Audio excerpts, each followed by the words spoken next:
ಹೇಗೆ ಅನ್ನಿಸ್ತಿದೆ ಅಂತ ಹೇಳಿದ್ರೆ, ಸಾಧಾರಣ ಜನ ಮತ್ತು ಮಧ್ಯಮ ವರ್ಗದವರು ಯಾವುದೇ ರೀತಿ ಜೀವನ ಮಾಡಬಾರ್ದು ಅನ್ನೋ ಲೆವೆಲ್ಲಿಗೆ ಬಂದಿದೆ. ಯಾಕಂತ ಹೇಳಿದ್ರೆ ಹಾಲು ಹಾಕದೆ ಯಾವುದೇ ಕಾರ್ಯಕ್ರಮ ನಡೆಯಲ್ಲ. ಬೆಳಗ್ಗೆ ಎದ್ದರೆ ಹಾಲಿಂದನೇ ಶುರುವಾಗೋದು ಮನೆಯದು ಪ್ರತಿಯೊಂದು ಕಾರ್ಯಕ್ರಮ.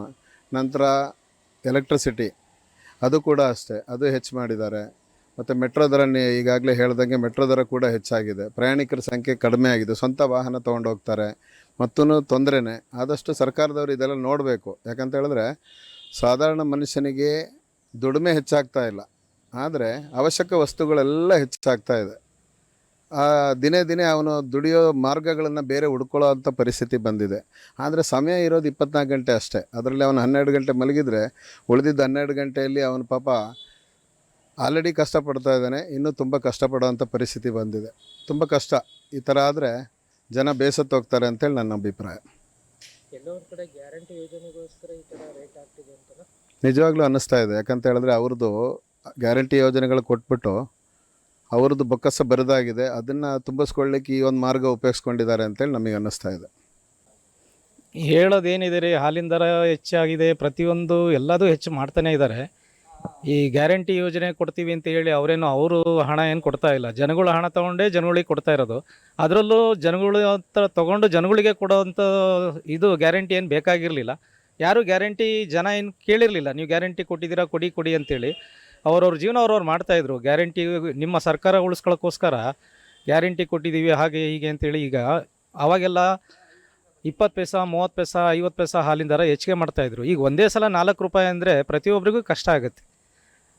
ಹಾಲಿನ ದರನೂ ಹೆಚ್ಚಿಗೆ ಮಾಡಿದ್ದಾರೆ, ಮೆಟ್ರೋದು ಹೆಚ್ಚಿಗೆ ಮಾಡಿದ್ದಾರೆ, ಕರೆಂಟ್ ಬಿಲ್ಲು ಹೆಚ್ಚಿಗೆ ಮಾಡಿದ್ದಾರೆ. ಕರೆಂಟ್ ಬಿಲ್ಲು 200 ಯೂನಿಟು 100 ಯೂನಿಟು ಅವ್ರು ಇದ್ರ ಬಗ್ಗೆ ಫ್ರೀ ಕೊಡ್ತೀವಿ ಅಂತ ಹೇಳಿ 3 ರೂಪಾಯಿ ಇದ್ದಿದ್ದು ಇವತ್ತು 7 ಚಿಲ್ಲರೆ ಆಗಿದೆ. ಸೊ ಅಲ್ಲಿಗೆ ಎಲ್ಲಿಗೆ ಬಂತು? 3 ರೂಪಾಯಿ ಇದ್ದಿದ್ದು ಈಗ ನಮಗೆ ಫ್ರೀನೇ ಬೇಡ, 3 ರೂಪಾಯಿನೇ ಯೂನಿಟ್ ವಾಪಸ್ ಕೊಡಲಿ. 7 ರೂಪಾಯಿ ಇರೋದನ್ನು 3 ರೂಪಾಯಿನೇ ಮಾಡಿ ನಮಗೆ ಫ್ರೀ ಯಾರಿಗೂ ಬೇಡ. ಯಾರು ಬೇಕು ಅಂತ ಫ್ರೀ ಕೇಳಿದ್ದಾರೆ? ಯಾರಾದರೂ ಕೇಳಿದರೆ ಹೌದು ಅನ್ಬೋದು, ಯಾರೂ ಕೇಳಿಲ್ಲ. ಅವರಾಗಿ ಅವರು ಇದಕ್ಕೋಸ್ಕರ ರಾಜಕೀಯ ಇದಕ್ಕೋಸ್ಕರ ಅವ್ರು ರೇಟೆಲ್ಲ ಹೆಚ್ಚಿಗೆ ಮಾಡ್ತಿದ್ದಾರೆ. ಸಾಮಾನ್ಯ ಜನಗಳು ಇದರಿಂದ ತುಂಬಾ ತೊಂದರೆ ಆಗ್ತಾಯಿದೆ. ಸೊ ಸರ್ಕಾರ ಇದನ್ನು ತಿಳ್ಕೊಂಡು ಅದ್ರ ಬಗ್ಗೆ ಏನು ಸೂಕ್ತ ಕ್ರಮ ಕೈಗೊಳ್ಳಬೇಕು ಅಂತೇಳಿ ನನ್ನ ಮನವಿ. ದಿನೇ ದಿನೇ ಇದೇ ಥರನೇ ಹೆಚ್ಚಳ ಆಗ್ತಾ ಇದ್ದರೆ ಜನಸಾಮಾನ್ಯರು ಹೇಗೆ ಥರ ಬದುಕ್ತಾರೆ? ಎಲ್ಲಿ ಬದುಕೋಕ್ಕಾಗುತ್ತೆ ಸರ್? ಈಗ ರೈತರ ಸಮಸ್ಯೆ ಅಂತೇಳಿ ರೈತರದಾಯಿತು, ಈಗ ಸಾಮಾನ್ಯ ಜನಗಳಿಗೂ ಬಿಡ್ತಾ ಇಲ್ಲ. ಸೊ ಈ ರೀತಿ ಆದರೆ ಬದುಕೋದೇ ಕಷ್ಟ. ಮೊನ್ನೆ ಬಜೆಟ್ ಮಂಡನೆ ಮಾಡಿದಾಗಲೂ ಸಹಿತ ಜನಸಾಮಾನ್ಯರಿಗಾಗಲಿ ರೈತರಿಗಾಗಲಿ ಯಾವುದೇ ಥರದ ಒಂದು ಇದು ಕೊಟ್ಟಿಲ್ಲ ಅಂತ ಹೇಳ್ಬಿಟ್ಟು ಇದಾಗ್ತಾ ಇದೆ. ಬಜೆಟು ಅವ್ರವ್ರಿಗೋಸ್ಕರ ಮಾಡ್ಕೊಳ್ಳೋದು, ಜನಸಾಮಾನ್ಯರಿಗೆ ಏನು ಬಜೆಟಿಂದ ಏನೂ ಉಪಯೋಗ ಆಗಿಲ್ಲ. ಈ ಏಕಾಏಕಿ 4 ರೂಪಾಯಿ ಹಾಲಿನ ದರ ಹೆಚ್ಚು ಮಾಡಿ ದಿನಗೂಲಿ ಕಾರ್ಮಿಕರಿಗೆ ಹೊಡ್ತಾ ಬಂದಿದೆ. ಅದು ಹೆಚ್ಚಾಗಿ, ಯಾಕಂದರೆ ಬದುಕೋದೇ ಕಷ್ಟ ಇದೆ. ಈಗಿನ ದಿನಗಳಲ್ಲಿ ಈ ಸರ್ಕಾರ ಗ್ಯಾರಂಟಿ ಯೋಜನೆಗಳು ಕೊಟ್ಟು ಎಲ್ಲೋ ಅವರು ಅದೇ ಹೇಳ್ದಂಗೆ ಸರ್ಕಾರದ ಬೊಕ್ಕಸಕ್ಕೆ ಖಜಾನೆ ಖಾಲಿಯಾಗಿದೆ, ಇದನ್ನೆಲ್ಲ ತುಂಬಿಸೋಕ್ಕೋಸ್ಕರ ಈ ರೀತಿ ಮಾಡ್ತಿದ್ದಾರೆ ಅಂತ ಅನಿಸಿಕೆ ಅನಿಸಿದೆ. ಆದರೆ ಸರ್ಕಾರ ಇದನ್ನು ಮುಂದಿನ ದಿನಗಳಲ್ಲಿ ಎಚ್ಚೆತ್ತು ಕ್ರಮ ಕೈಗೊಳ್ಳಬೇಕು. ಇಲ್ಲಾಂದರೆ ಜನಸಾಮಾನ್ಯರು ಬದುಕೋದು ಕಷ್ಟ ಆಗುತ್ತೆ. ಇದನ್ನು ಎಲ್ಲೋ 4 ರೂಪಾಯಿ ಪ್ರೋತ್ಸಾಹನ ರೈತರಿಗೆ ಒಬ್ಬರಿಗೆ ಕೊಟ್ಟರೆ ಇನ್ನು ಉಳಿದವ್ರು ಎಲ್ಲಿ ಹೋಗ್ಬೇಕಾಗತ್ತೆ. ಆದ್ದರಿಂದ ಸರ್ಕಾರ ಇಂಥ ಯೋಜನೆಗಳನ್ನ ತರಬೇಕಾದ್ರೆ, ಹೆಚ್ಚಿಸಬೇಕಾದ್ರೆ ಸಾಧಕ ಬಾಧಕಗಳನ್ನ ಮಾಡಿ ಆಮೇಲೆ ಕ್ರಮ ಕೈಗೊಳ್ಬೇಕಂತ ನನ್ನ ಅನಿಸಿಕೆ. ಈಗ 6 ತಿಂಗಳಿಂದ ಕೂಡ ಸಹಿತ ಹಾಲಿನ ದರ ಹೆಚ್ಚಳ ಮಾಡಿದ್ರು 1-2 ರೂಪಾಯಿ, ಮತ್ತೆ ಈಗ 4 ರೂಪಾಯಿ ಹೆಚ್ಚಳ ಮಾಡಿದ್ದಾರೆ. ಅದೇ ಸರ್, ಅದೇ ದಿನ ಈ ರೀತಿ ಹೆಚ್ಚುತ್ತಾ ಇದ್ದಿದ್ರೆ ನಮ್ಮ ಅದೇ ಮಧ್ಯಮದ ವರ್ಗದವ್ರು ಬದುಕೋದು ಭಾರಿ ಕಷ್ಟ ಇದೆ, ಮಿಡ್ಲ್ ಕ್ಲಾಸ್ ಪೇಪರು. ಅದರಿಂದ ಇದನ್ನು ಸರ್ಕಾರ ಸೂಕ್ತವಾದ ಕ್ರಮ ತಗೋಬೇಕು. ಯಾವುದೇ ಸರ್ಕಾರ ಬರಲಿ ಅದನ್ನು ಜನರಿಗೆ ಹೊರೆ ಆಗಬಾರ್ದು. ಮುಂದಿನ ದಿನಗಳಲ್ಲಿ ಇದನ್ನು ಯೋಚನೆ ಮಾಡಿ ಕ್ರಮ ತಗೊಳ್ಳಿ ಅಂತ ನನ್ನ ಅನಿಸಿಕೆ. ಹಾಲಿನ ದರ ಇದು ಈ ವರ್ಷಕ್ಕೆ 3 ಸತಿ ಏರಿದೆ. ನಾವೆಲ್ಲ ಹೇಗೆ ಪಾಪ ಬಡ ಸಾಮಾನು, ನಾವೆಲ್ಲ ಮಿಡ್ಲ್ ಕ್ಲಾಸ್ನವರು, ಭಾರಿ ಕಷ್ಟ ಆಗಿದೆ. ಹಾಲಿನ ದರ, ಪೆಟ್ರೋಲ್ ದರ, ಆಮೇಲೆ ಸೆಸ್ಸು, ಎಲ್ಲದಕ್ಕೂ ಸೆಸ್ಸು. ಬೆಂಗಳೂರು ಬಿಡ್ರಿ ಕಸಕ್ಕೆ, ಇಲ್ಲಿ ಶಿವಮೊಗ್ಗಕ್ಕಿನ್ನೂ ಅದೇನು ಮಾಡ್ಯಾರೋ ಗೊತ್ತಿಲ್ಲ.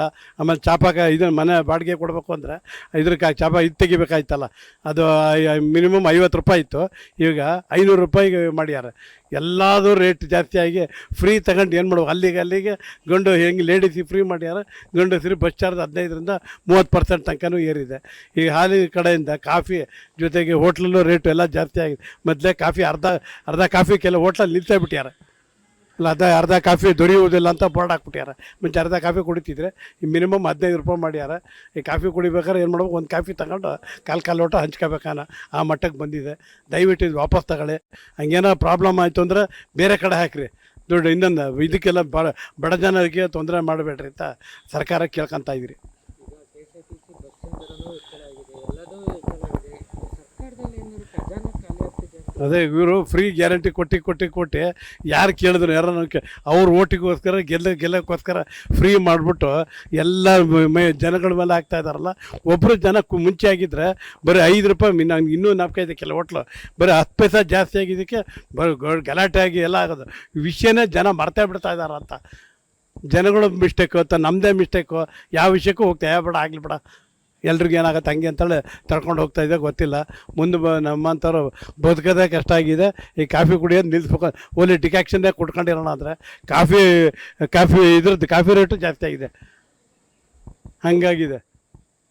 ಕಾಫಿ ಅಂತ ಹೇಳಿದ್ರೆ ಕಾಫಿ ಪುಡಿದು ಅದು 900 ರೂಪಾಯಿ ಆಗಿದೆ, ಅದು ರೇಟ್ ಜಾಸ್ತಿ ಆಗಿದೆ. ಬರೀ ಡಿಕಾಕ್ಷನ್ ಕುಡ್ಕೊಂಡು ಹಾಲೇ ಬೇಡ ಅಂತ ಹೇಳಿದ್ರೆ ಈಗೇನೋ ನೀರಿಗೆ ನಿಂಬೆಹಣ್ಣು ಹಾಕೊಂಡು ಕುಡಿಬೇಕು ಅಂತ ಮಾಡಿ ಅದೇ ಇರೋ ವಿಷಯನ ಹೇಳ್ತಾ ಇದ್ದೀರಿ. ಭಾರಿ ಕಷ್ಟ ಇದೆ ಸರ್ ಇವಾಗ ಜೀವನಕ್ಕೆ ಎಲ್ಲರಿಗೂ ತೊಂದರೆ ಆಗ್ತಾಯಿದೆ. ಅವರು ಇಮ್ಮಿಡಿಯೇಟ್ ವಾಪಸ್ ಸರ್ಕಾರ ಅವರಿಬ್ಬರು ಜಗಳದಲ್ಲೇ ಜನಗಳ ಮೇಲೆ ಬರ ಆಗ್ತಾ ಇದ್ದಾರೆ, ವಾಪಸ್ ತಗೊಳ್ಳಿ ಅಂತ ಕೇಳ್ಕೊತಾ ಇದ್ದೀವಿ ನಾವು.